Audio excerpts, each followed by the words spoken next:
Okay, so good afternoon, grade 7.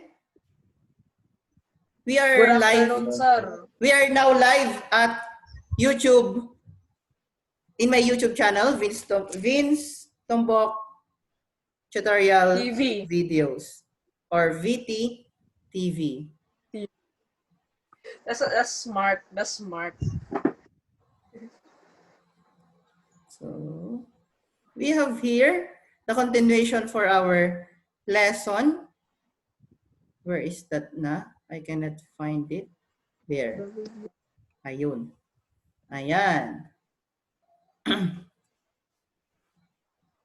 So, define set of integers, absolute value, and operation on integers. So, what is this so-called integers? So, integers are like whole numbers, but they also include negative numbers, but still no fractions allowed. So, hindi pa rin pwede ang negative, ang fraction dito. So, when we say integers, it includes negative, 0, and positive. So, in negative, ayan. So, let's just continue. So, when we say integer, there are 3 parts of an integer. We have the negative, 0, and positive. So, a number with no fractional part, or it must be no decimals. So, integers can be negative, positive, or 0. So, we can put that all together. So, ang integers natin is from negative numbers 0 and 4, and positive, I should say. So, example, negative 16, negative 3, 0, and 1, and 192 or 198 are all integers. But numbers like 1/2, 1.1, 3.5 are not integers na. So, includes the counting numbers, 0, and negative of the counting numbers. So, those are the integers. So, we can write them all down. This, ayan, negative 3. So, as you can see, it is a set of integers. Kasi nga, naka-close and open parenthesis siya. And these 3 dots defines it as x, or it is infinite, or walang hangganan. So, examples of integers is this, these numbers. So, we have here a number line. Ayan. So, when we say number line, it is intended for writing numbers down to number line. Make it easy to tell which number are greater or lesser. Basta kapag greater siya, it is positive. Kapag pa-negative na siya, it is more lesser. Konti na lang siya. Kasi, isipin mong ganito, yung positive numbers natin, it is your money. Yung negative mo is your utang. So, a number on the left is less than a number on the right. So, anong mas malaki? Yung mga numbers na nasa right. So, a number on the left is less than a number on the right. So, for example, 5 is less than 8. So, anong mas malaki dyan? 8. Anong mas maliit? Si 5. Negative 1 is less than 1. So, anong mas malaki pa rin dyan? Si 1. How about negative 8 and negative 5? Anong mas malaki dyan? Si negative 5. Basta mas malapit sa 0 na negative, it is more higher. So, for example, we have 8 and 5. Therefore, 8 is greater than 5. Are you still there? Are you still listening? Derek and Eunice, can you open your cameras?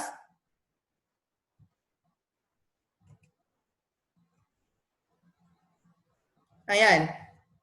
So, 8 is greater than 5. So, mas malaki si 8 kaysa kay 5, tama?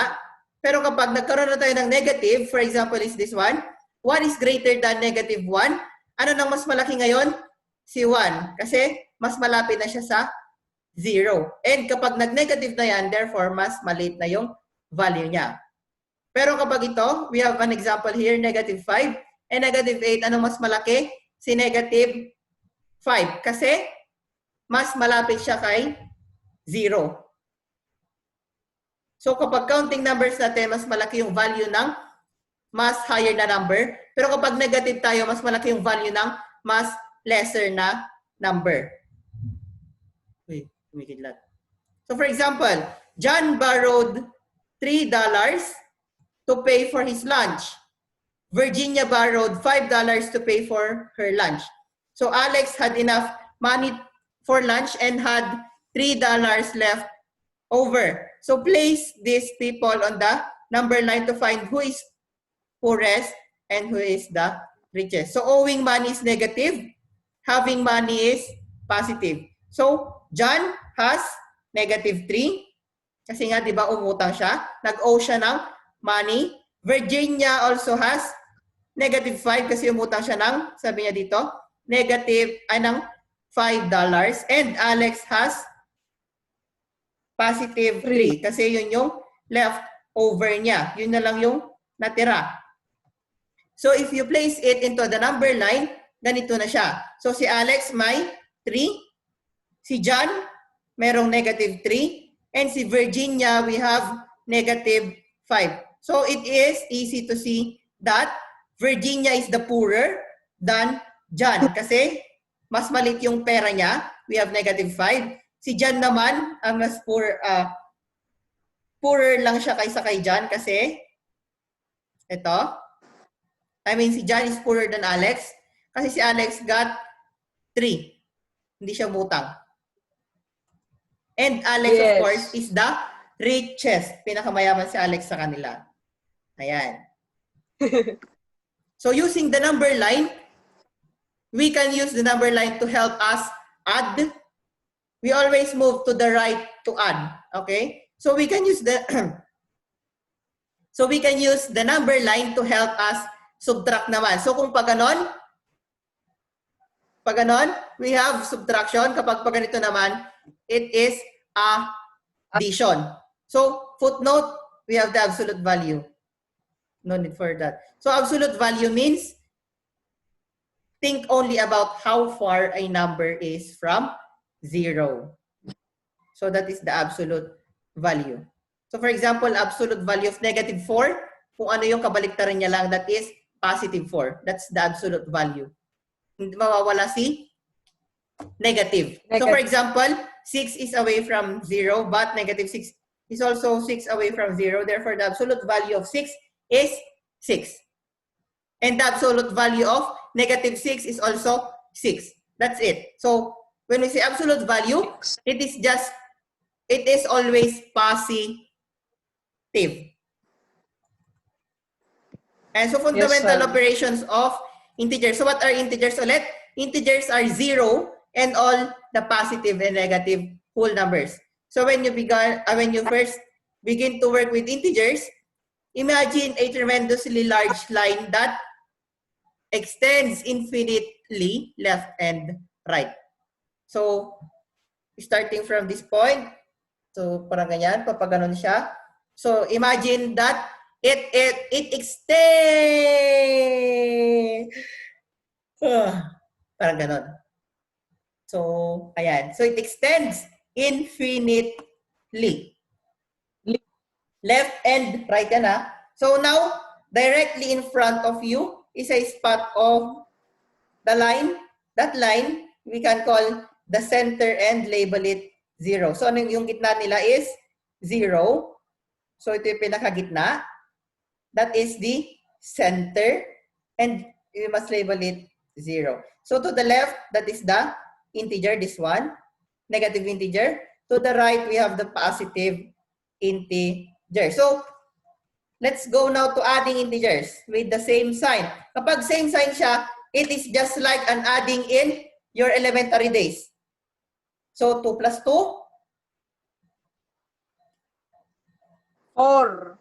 That's positive 4. 4. 5 plus 5, that is Positive 10. positive 10. So both numbers are positive. So we add the numbers together and number remains positive. Hindi tayo magiging negative. It is always positive. So how about kapag negative and negative naman ang pinag-add? We're just going to add it. For example, we have negative 2 plus negative 2. Kapag parehas sila, it is always negative. So the answer is negative 2 plus negative 2. That is negative 4. Walang pinagbago. You're just going to add or combine the numbers. Gets? Yes, sir. Yes. So, both extends are negative. Both addends, I should say, are negative. So we add them together and maintain the negative sign. So parang wala ka lang gagawin sa negative, isulat mo lang siya sa answer mo. Then just add the numbers, that's it. So that is integers with the same sign. How about naman kapag nag-iba naman siya? So integers with different sign naman.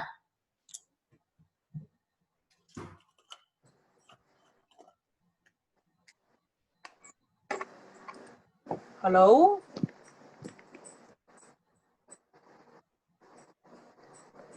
Nice water bottle. Camouflage.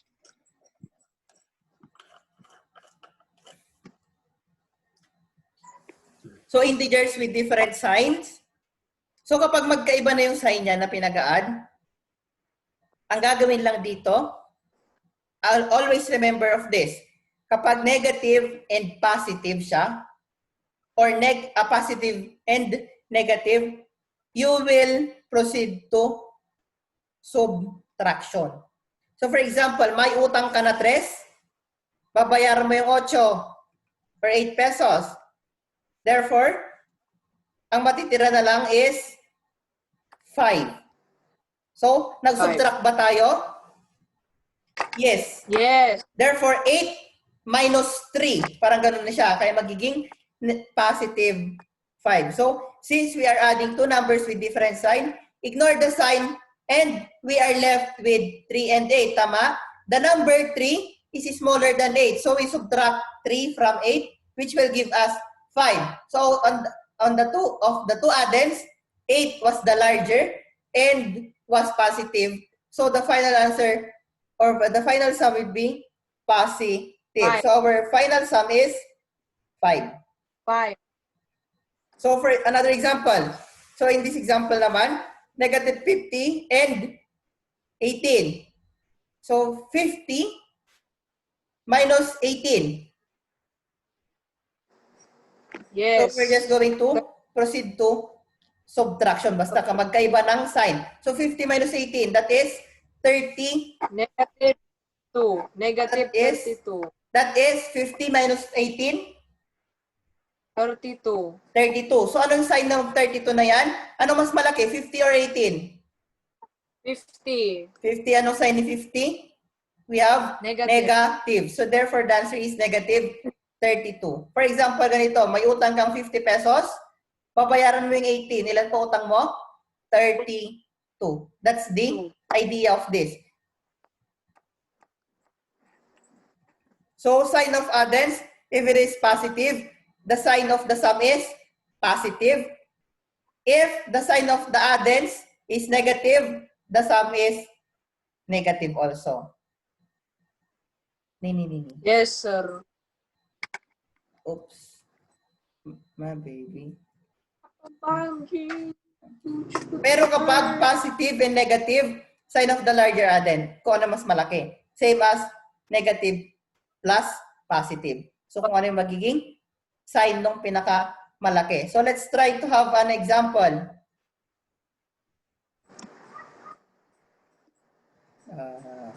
How to do this? Ayun. So let's try to have an example. Share.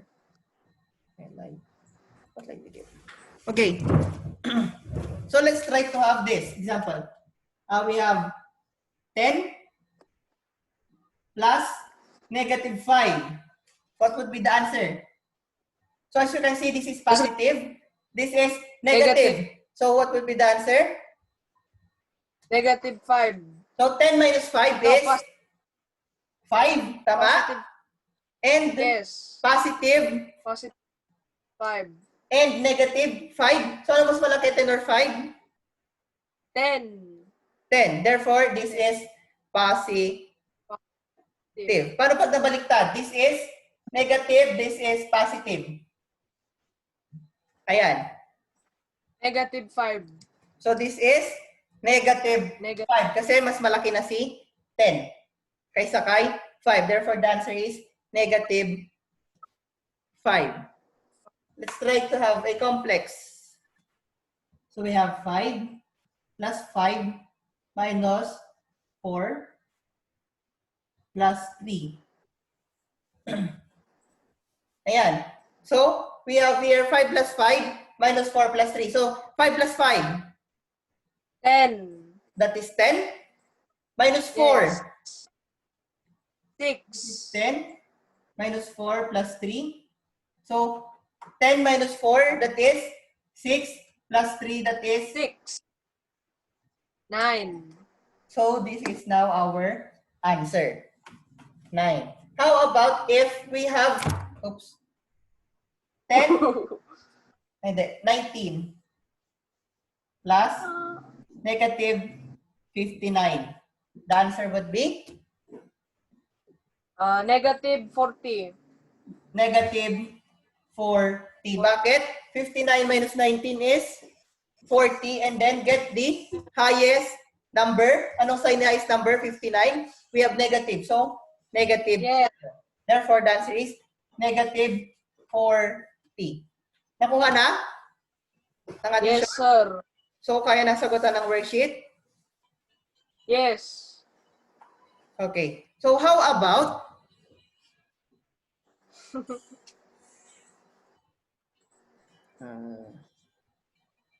wait a while. For a while.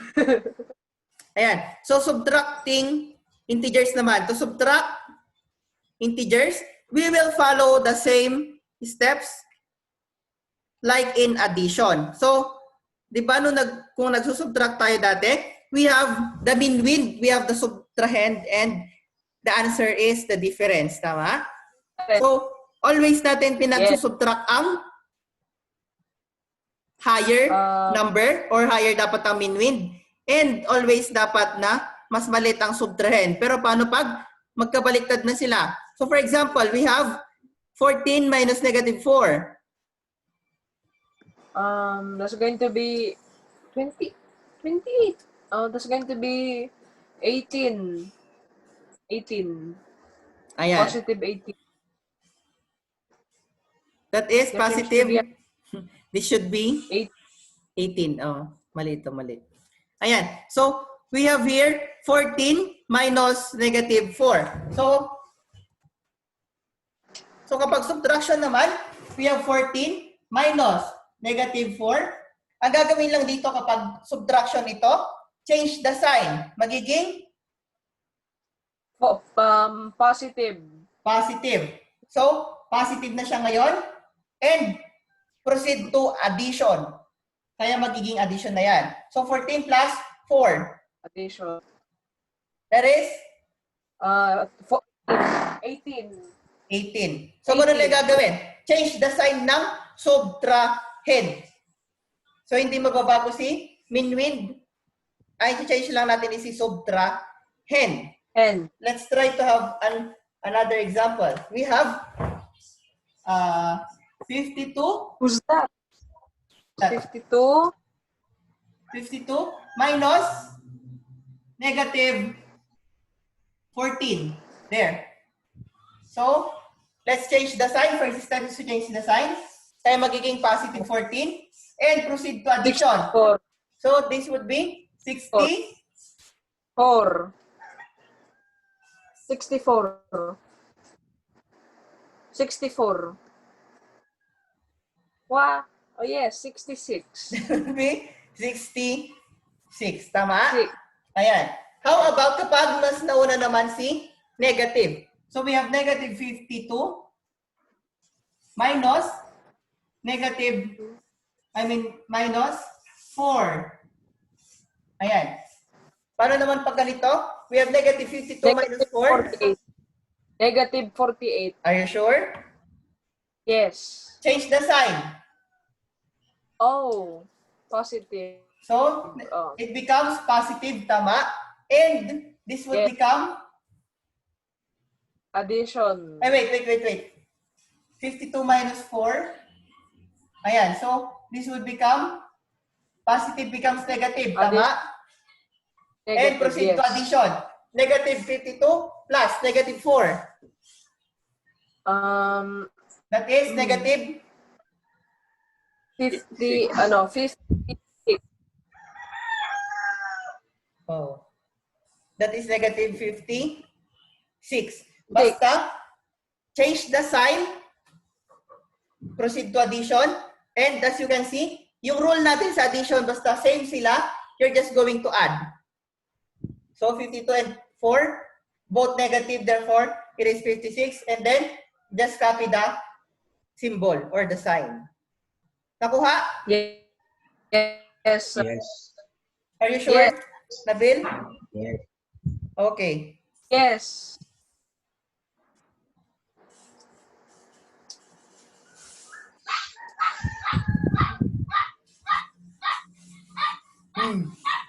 Yeah, so, ayan, so multiplying and dividing would be our next lesson for the 4th week. So, hindi pa natin siya include into your first week. Ayan. So, oops. Who's playing MS? I don't know. Derek?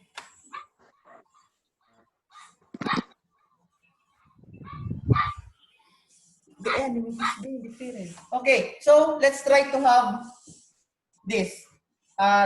Number 1, 2, 3. Let's do it mentally na lang. So, number 1, Nabil muna sasagot. Then, followed by Derek.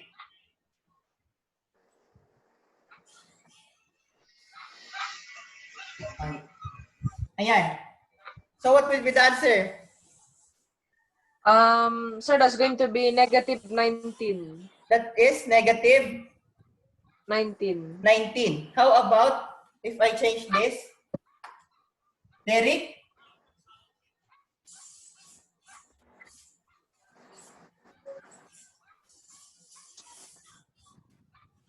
Derek, what would be your answer? Sir, What would be your answer? 29 minus negative 4.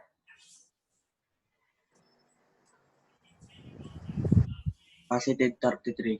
Positive 33. That's correct. How about this one? Negative 21 minus negative 24.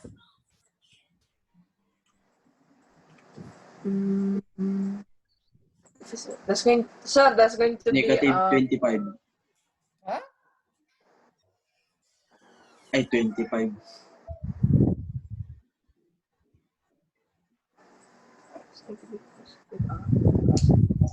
Anyone?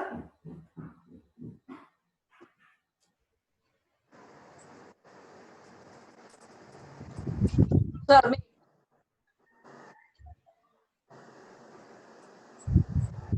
Nabil, what's your answer? negative 45. Negative 4. How about Derek? Sir, yun din. 45 din. Negative? Is it positive? Negative or positive? Negative. Are you sure? Let's try to answer. So, ang answer nito is, I will reveal na, this is why?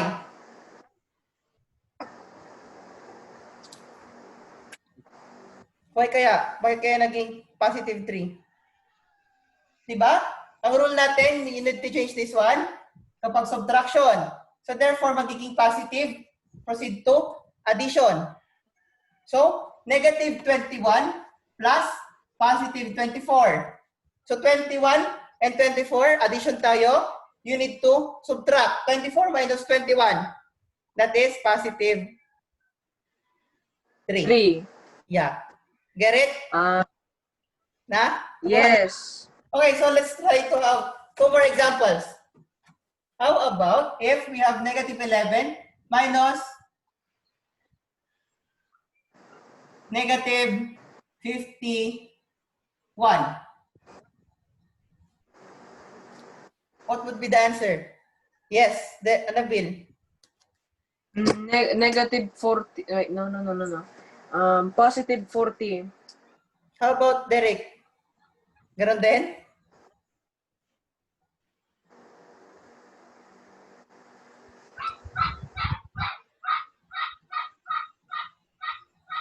Sir, hindi ko alam. Try it. What would be your answer?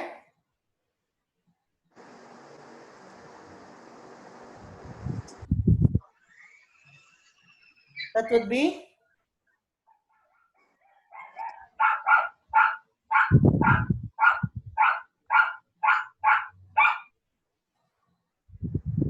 Positive Positive 40. 40. So let's 40. try. This would become positive and proceed to addition. So 51 minus 11 or negative 11 plus 51. Therefore, 51 minus 11, that is? 40. Indeed, 40. the answer is 40. Nakuha? Yes, sir. Addition and subtraction? Yes, Yes. sir. So I hope kaya niyong perfectin yung activity. Sir, I have a question. Yes, what's that? When will be the exam? This next When will week. What? Ano sir, next week? Monthly exam would be next week. Just wait for our announcement. Sir, paano mag-exam eh? September Edmodo. 24? Edmodo. So are we good already? They're Yes. negative. Okay, so is it a positive or a negative response? Negative. Negative. So is it easy? Is it a negative or positive? It's integer. Negative. It's nasa gitna lang tayo, it's 0, tama? So you didn't know if it is positive or negative. Okay, so that's it for today. I hope everything is fine, everything is clear. Okay. So that's it for now. If you have questions, you can ask me and Edmodo. So I will be posting this video. Chill out. Bye. Subscribe.